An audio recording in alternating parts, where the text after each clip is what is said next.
Hello students, welcome to my channel physics by Subhash sir. आज हम standard 12 science chapter number 4 moving charges and magnetism start करने जा रहे हैं। Students, chapter number 1 and chapter number 2 में आप जानते हो चार्ज स्टेशनरी था। अब स्टेशनरी चार्ज उसके आसपास इलेक्ट्रिक फील्ड जनरेट करता है।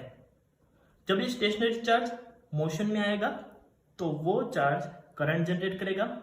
इस करंट के बारे में हम चैप्टर नंबर 3 करंट इलेक्ट्रिसिटी में पढ़ गए। लेकिन जब कोई कंडक्टर में से करंट फ्लो होता है तो उस करंट कैरिंग कंडक्टर के आसपास मैग्नेटिक फील्ड भी जनरेट होती है। अब ये मैग्नेटिक फील्ड किसकी वजह से जनरेट हुई? तो करंट की वजह से। करंट किसकी वजह से जनरेट हुआ? चार्ज फ्लो हुआ उसकी वजह से। तो बस ऐसे ही चार्ज को फ्लो करवाने से जो करंट जनरेट होता है, उस करंट की वजह से जो मैग्नेटिक फील्ड जनरेट होगी उसके बारे में हमें यहां पर पढ़ना है। सबसे पहले हम पढ़ेंगे ऑस्ट्रेट्स ऑब्जर्वेशन। करंट कैरिंग कंडक्टर उसके आसपास मैग्नेटिक फील्ड जनरेट करता है, उसका सबसे पहले ऑब्जर्वेशन ऑस्ट्रेट नाम के साइंटिस्ट ने किया था। अब समझते हैं उसका सेटअप कैसे था। ऑस्ट्रेट ने एक करंट कैरिंग वायर लिया जिसके साथ उसने बैटरी कनेक्ट की हुई थी और यहां पर एक की भी कनेक्ट की हुई है। इस करंट कैरिंग वायर के पास उसने मैग्नेटिक कंपास निडल जो इस वायर के ऊपर कुछ इस तरह से सस्पेंड किया था। अब मैग्नेटिक कंपास निडल को जब हम एयर में सस्पेंड करेंगे तो वो अर्थ की नॉर्थ ईस्ट डायरेक्शन में स्टेबल हो जाएगी। अब उसने क्या किया, यहां पर ये जो की थी उसको क्लोज कर दिया। अब जैसे उसने की को क्लोज किया, इस सर्किट में से करंट फ्लो हुआ। तो यहां पर इस वायर में इस डायरेक्शन से इस डायरेक्शन की ओर करंट फ्लो हुआ। तो ऑस्ट्रेट ने ये ऑब्जर्व किया कि जब करंट कैरिंग वायर में से करंट फ्लो हुआ तो ये मैग्नेटिक कंपास नीडल डिफ्लेक्ट हो गई। वो डिफ्लेक्ट होके उसकी नई डायरेक्शन कौन सी थी?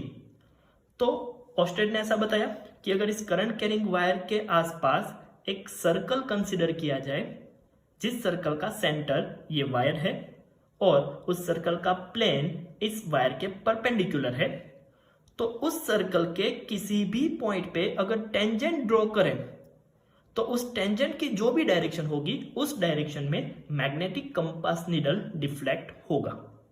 उसके बाद उसने एक और एक्सपेरिमेंट किया, बैटरी के टर्मिनल को चेंज कर दिया। मतलब अब इस कंडक्टर में करंट की डायरेक्शन यहां से इस डायरेक्शन में हो गई। तो मैग्नेटिक कंपास नीडल जो पहले कुछ इस तरह से डिफ्लेक्ट हुई थी वो चेंज होके इस तरह हो गई। मतलब उसने ये भी ऑब्जर्व किया कि जब करंट की डायरेक्शन कंडक्टर में चेंज होती है तो उसकी वजह से जो मैग्नेटिक फील्ड जनरेट होता है उसकी डायरेक्शन भी चेंज हो जाती है। उसके अलावा ऑस्ट्रेट ने यह भी ऑब्जर्व किया कि अगर इस मैग्नेटिक कंपास नीडल को इस करंट कैरिंग वायर के नजदीक लाया जाए तो उसमें डिफ्लेक्शन बढ़ जाता है, या फिर उसकी पोजीशन एज इट इज रख के इसमें से जो करंट फ्लो हो रहा है उसको इंक्रीज किया जाए तो भी इसका डिफ्लेक्शन इंक्रीज हो जाता है। तो फाइनल इस एक्सपेरिमेंट से हमें यह रिजल्ट मिला कि कोई भी मूविंग चार्ज या करंट उसके आसपास मैग्नेटिक फील्ड जनरेट करता है। मूविंग चार्ज और current produce a magnetic field in the surrounding space. Students, इस चैप्टर में कहीं पर भी करंट, इलेक्ट्रिक फील्ड या magnetic field plane of paper के बाहर की डायरेक्शन में आ रही हो तो उसको हम डॉट से डिनोट करेंगे, और प्लेन ऑफ पेपर के इनवर्ट डायरेक्शन में जा रही हो तो उसको हम क्रॉस से डिनोट करेंगे। नेक्स्ट हम पढ़ते हैं magnetic field and Lorentz force. Lorentz force क्या होता है वो समझते हैं। अगर कोई ऐसा स्पेस है जहां पर electric field and magnetic field दोनों मौजूद है, तो इस स्पेस में जब हम चार्ज रखेंगे तो इलेक्ट्रिक फील्ड की वजह से भी चार्ज के ऊपर फोर्स लगेगा एंड मैग्नेटिक फील्ड की वजह से भी चार्ज के ऊपर फोर्स लगेगा। इस दोनों की वजह से जो कंबाइंड फोर्स लगता है उसको लॉरेंट्ज फोर्स बोलते हैं। नाउ लेट्स सपोज कोई स्पेस में इलेक्ट्रिक फील्ड E है एंड मैग्नेटिक फील्ड B है। E इलेक्ट्रिक फील्ड की वजह से चार्ज Q के ऊपर कितना फोर्स लगेगा तो वो हम लास्ट चैप्टर में पढ़ चुके हैं, QE। बी मैग्नेटिक फील्ड की वजह से चार्ज Q के ऊपर कितना फोर्स लगेगा तो वो आपको याद रखना है, वो होता है Q in bracket V cross B।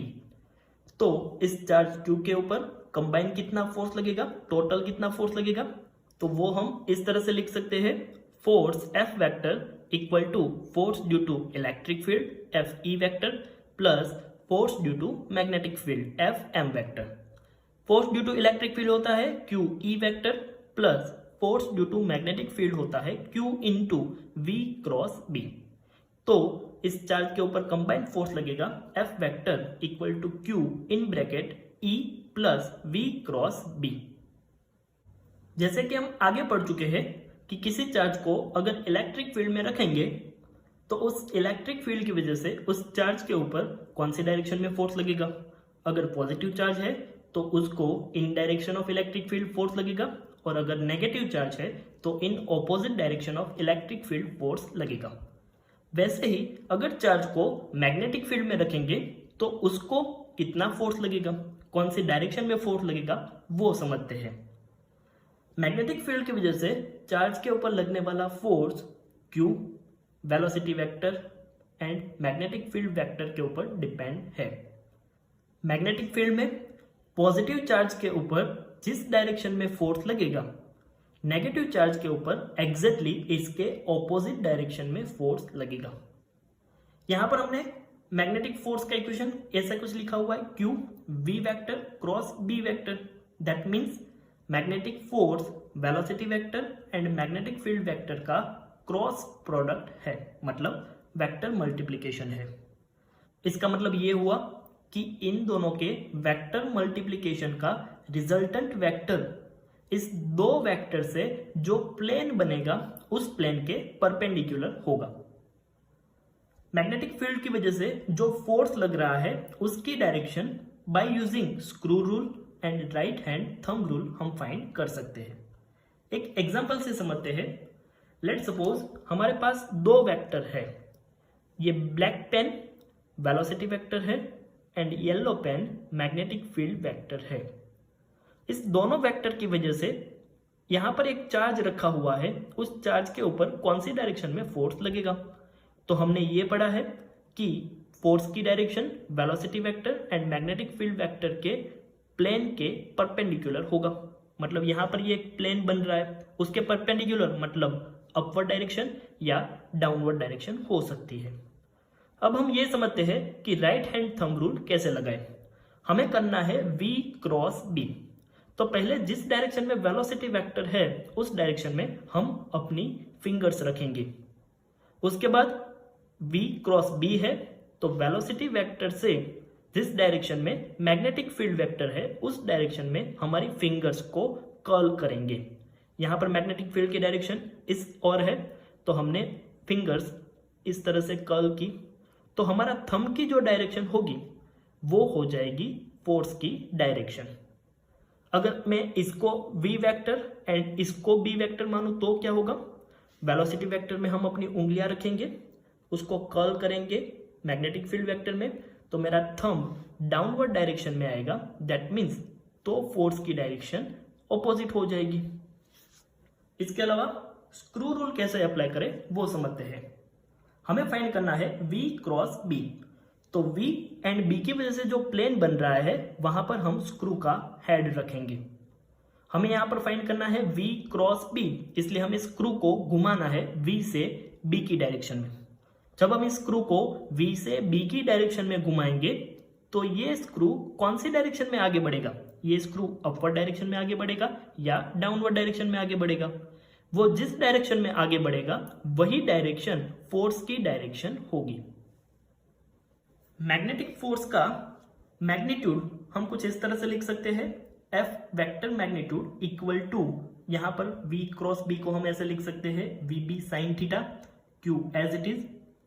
यहां पर अगर velocity vector and magnetic field vector दोनों पैरेलल है, that means angle between V and B 0 है, तो थीटा इक्वल टू 0 हो जाएगा। So sine 0 equal to 0।